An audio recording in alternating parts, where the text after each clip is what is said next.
जंगल के बीचों बीच काल भैरवी की भयंकर मूर्ति के सामने आरती चल रही है। आरती की ऊंची ऊंची लपटों के साथ ढोल ताशे और मंजीरे की आवाज तेज होती जा रही है। गांव के सारे लोग इस आरती में मौजूद हैं। सबकी नजरें काल भैरवी की भयंकर मूर्ति पर टिकी हुई हैं और सबके हाथ आस्था और भक्ति में जुड़े हुए हैं कि अचानक ही आरती की लपटें और तेज हो गईं। काल भैरवी की मूर्ति की आंखें भी लाल हो गईं। काल भैरवी की आंखें देख पंडित डर के मारे कांपने लगा और अगले ही पल तेज आवाज के साथ पंडित के हाथ से थाली जमीन पर आ गिरी। इसे कोरा ना जाबो, इसे कोरा ना जाबो। कालीबाड़ी गान में हर 3 साल पर काल भैरवी की आरती होती है। माना जाता है कि अगर ये आरती ना हो तो गांव में भयंकर प्राकृतिक आपदाएं आती हैं। नियम के अनुसार गांव के हर एक शख्स को पूरी आरती में शामिल होना होता है और जब पूरी आरती नहीं करता फिर उसकी जिंदगी की सांस भी पूरी नहीं होती। सब लोग आरती में शामिल होकर अपनी श्रद्धा व्यक्त कर रहे थे। तभी एक लड़के का फोन बजा। क्या आज ही? ठीक है। इतना कहकर लड़के ने फोन काट दिया और अजीब सी मुस्कुराहट अपने चेहरे पर सजाए भीड़ से निकल अपने घर की ओर चल पड़ा। इधर लड़के के जाते ही काल भैरवी की आंखें पूरी तरह से लाल हो गईं और अगले ही पल आरती की आंख की लपटें तेज हो गईं, जिसे पंडित संभाल नहीं पाया और आरती की थाली जमीन पर गिरी। उसने चीखते हुए सबसे कहा, विनाश महाविनाश, अब इस गांव को नहीं बचा सकता कोई। काल भैरव ने हमारी आरती स्वीकार नहीं की। किसी पापी ने आरती में विघ्न डाला है। कौन है वो जिसे पूरे गांव की जिंदगी दांव पर लगा दी? कौन है जो काल का घास बनने को आतुर है? पंडित की बात सुन सभी गांव वाले डरकर एक दूसरे को देखने लगे थे कि अचानक ही सबकी सांसें एक पल को रुक गईं, क्योंकि काल भैरवी की आंखों से आग निकलने लगी थी, जिसे देख अगले ही पल सभी गांव वाले भागने लगे। भागो! काल भैरव अपने रोदार रूप में आ गई है। भागो, जल्दी भागो!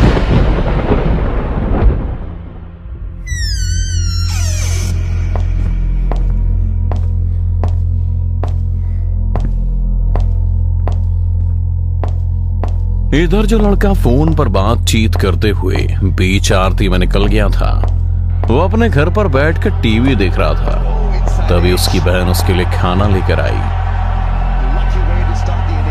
लो सुजीत, तुम खाना खा लो, मुझे भूख नहीं है। पता नहीं किस बददिमाग ने पूरे गांव को संकट में डाल दिया। पता नहीं अब क्या होगा।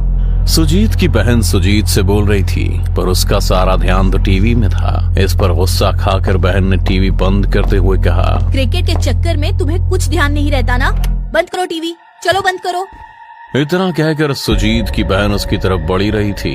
लड़का भी सिर झुकाए सहमा सा बैठा हुआ था कि अचानक ही टीवी फिर से चालू हो गया। पर टीवी में इस बार क्रिकेट मैच नहीं बल्कि काल भैरवी की मूर्ति नजर आ रही थी, इसे कोरा ना जाबो, जिसकी आंखों से आग निकल रही थी।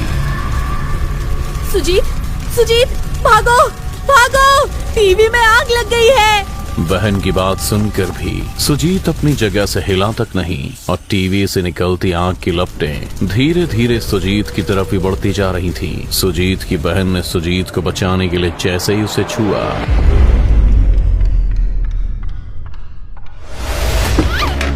पर उसकी बहन अभी भी सुजीत का नाम ही पुकार रही थी। सुजीत, सुजीत, क्या हुआ तुम्हें? इसे कोरा ना जाबो। हो ना हो इसी ने आरती नहीं पूरी की और मैच देखने वापस आ गया। काल भैरवी इसे नहीं छोड़ेगी। क्या करूं, क्या करूं?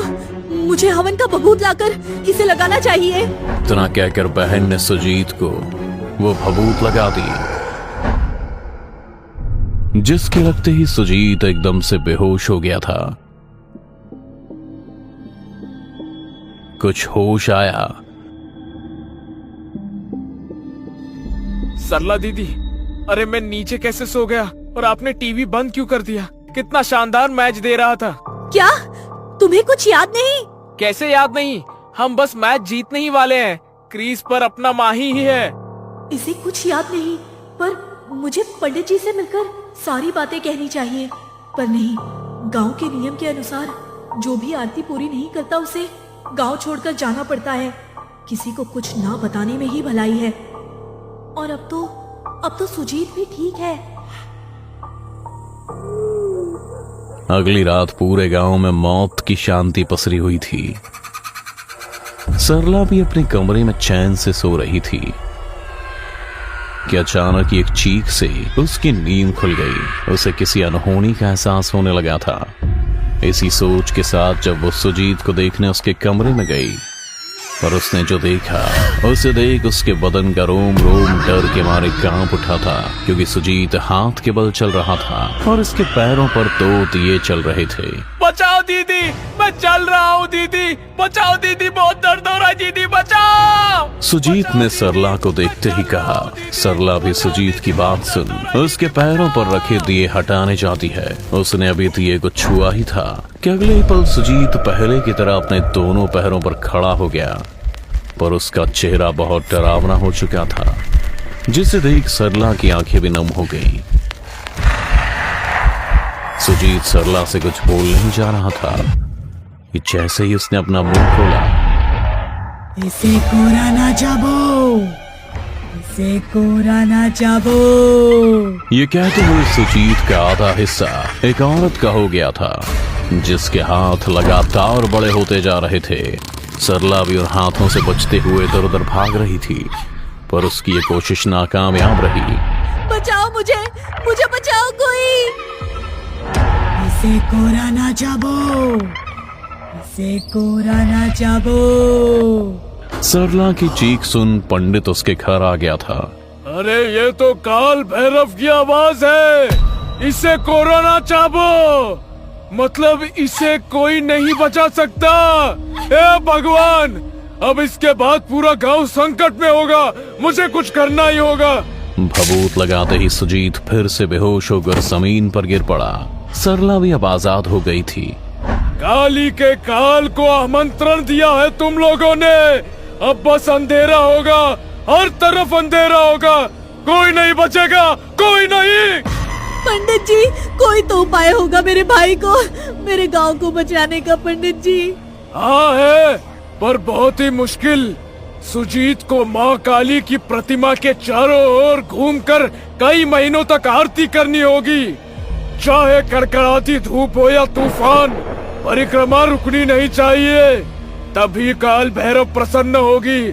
उनके प्रसन्न होते ही अपने आप वो आरती प्रसाद के रूप में ग्रहण कर लेगी। वो प्रसाद खाते ही सुजीत ठीक हो जाएगा। पंडित सरला को सारी बात बता ही रहा था कि तब तक सुजीत को भी होश आ चुका था। उसने होश में आते ही पंडित से कहा, मैं करूंगा ये परिक्रमा। अगले दिन सुजीत अपने हाथ में आरती की थाली लेकर काल भैरव की प्रतिमा की परिक्रमा करनी शुरू कर दी। आरती की लपटें तेज होने लगी थी और सुजीत एक कदम के साथ एक पुरुष होता तो अगले ही पल वो काल भैरवी का रूप ले लेता और सबसे बस यही कहता, इसे कोरा ना जाबो, इसे कोरा ना जाबो। सुजीत की बात पूरे गांव में गूंज रही थी, जिससे सुन गांव वाले भी डरने लगे थे। इसे कोरा ना जाबो, इसे कोरा ना जाबो। चलो सभी काल भैरव के पास चलो, वो काफी कुपित है। जल्दी जल्दी चलो, उनसे माफी की भीख मांगते हैं। सभी गांव वाले दौड़ते हुए काल भैरवी की प्रतिमा के सामने हाथ जोड़े डरे सहमे खड़े थे। सुजीत भी काल भैरवी की प्रतिमा की परिक्रमा किए जा रहा था और हर कदम के साथ वो सबसे यही कह रहा था, इसे कोरा ना जाबो। सुजीत अभी बोल ही रहा था कि तभी काल भैरवी की आंखों से लपटें निकली और अगले ही पल सुजीत धूं धूं कर चलने लगा। ये देख सभी गांव वाले डर गए थे।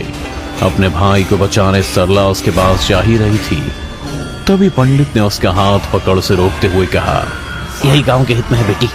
और जब तक सरला कुछ कर पाती, सुजीत चीखता हुआ चलकर राख हो चुका था। सभी गांव वाले ने उसे एक बलि समझ अपने मन को समझा लिया, लेकिन एक बहन से उसका भाई हमेशा हमेशा के लिए दूर जा चुका था।